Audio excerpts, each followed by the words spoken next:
Welcome to Dependable Flame, where we explore vintage petrol lighters, ashtrays, tobacciana, and other useful mechanisms. Make yourself at home. Today we have a vintage KARO roller lighter made in Switzerland. This is a very stylish Art Deco design. I believe it is plated, but I do not know what the base metal is. We have seen this lighter in several other videos as I've been working on it and tuning it up for quite some time. Had almost given up on it more than once. When I can't get a lighter to work reliably, then I typically sell it off in a lot with other lighters that need work, listed as parts, projects, that kind of group of lighters. And until I put the Dunhill Flint, the Dunhill Blue Flint in this one, then it really just seemed like it was destined to be sold off in one of those kind of groups. But instead, the Dunhill Blue Flint has brought this lighter miraculously back to life. And as you will see here in a moment, we are going to include one of those Dunhill Blue Flints in the spare flint compartment, in addition to the almost brand new blue flint that is in the flint tube at the moment.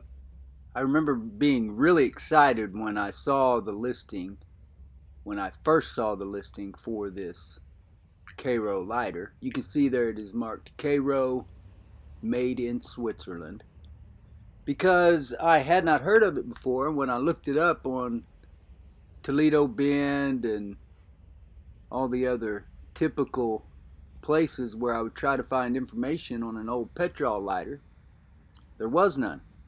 So when I can acquire a lighter that has not been documented on any of those other major sites, then that really gets me excited, because we all like finding something that nobody else has.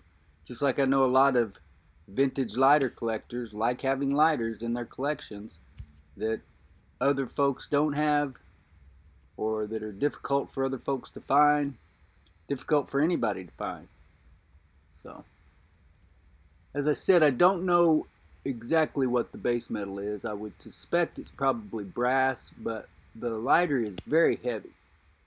You see the piston spring there has worn some scuffs and looks like probably lost a good deal of the plating on that back end of the snuffer. This lighter has this really long beak coming out front, kind of sets it aside on its profile from most other roller lighters. I don't really remember seeing one that was so prominently designed that way. And it functions very well. The fill screw is very well made.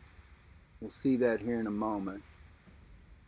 The flint tension is achieved through a spring and a standard driven screw. Relatively standard for a roller type lighter. Here we'll take a look at the flint, or the fill screw, with its spare flint compartment, which contributes to a great degree, I believe, to the fuel efficiency of this lighter. This lighter has better fuel efficiency, is sealed off better against evaporation than any petrol lighter that I can remember ever using, especially a pocket lighter. It holds fuel for weeks, maybe months. It just does not evaporate. So once I solved the spark problem with the blue Dunhill Flint, and you can see also on that fill screw there appears to be some greenish corrosion on the threads, which might speak to that being brass. And there also appears to maybe be some brass underneath the plating, where some of the plating is worn off on the slot on the fuel screw. There you can see the regular cheap eBay flint that was in there. Now I'm going to Take my last Dunhill blue flint, which I didn't realize that these are so hard to come by right at the moment. But when I got on Amazon to reorder some the other day, there were none available. And then when I got on eBay, there was only one listing, and it was for only 4 flints. So these might be worth your weight in gold if you have any of these Dunhill blue flint laying around. And if you do have some, I would love it if you'd send them my way. Be glad to pay for them as well. Fair price. But you can see how long that screw is and how long the threads are. And then the piston spring that holds the snuffer down seals the lighter off. Both of those in conjunction seal the lighter off so well that it is really an exceptional design of a lighter. The only caveat being is I could not get it to work worth anything until I put the blue Dunhill flint in. So whoever buys this lighter is going to get it with the Dunhill flint already in the flint tube. See me light it several times, and I don't believe over the course of the recording of this entire video did the lighter ever fail to ignite when it was struck. You can see it does show scuffs, some plating loss, dings, some marring to the fuel screw slot.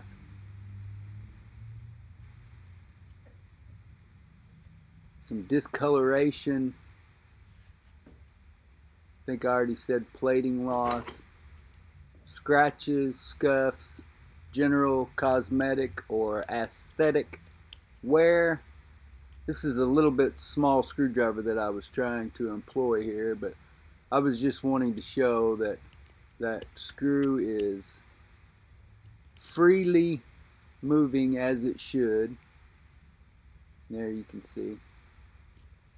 And I didn't want to mess with it too much, pull the whole thing out, because this lighter has been so finicky in the past. Maybe it won't be that way now with the blue Dunhill flint in there. I hope not. But the way it is tuned up now, I've been carrying it around in my pocket for weeks, and it has not failed me. I'm not an art expert or major or anything like that. I think this is what you would call Art Deco. Those sort of columns. Looks like what I've seen other people call Art Deco. The plating is darker than traditional chrome, almost sort of like black ice, but not near that dark. There's not a whole lot of information out there about this lighter, so if you're interested in old vintage cigarette lighters that are somewhat scarce or not something that everybody's going to have in their collection, then you might want to get over to my eBay store and check this one out. Until next time.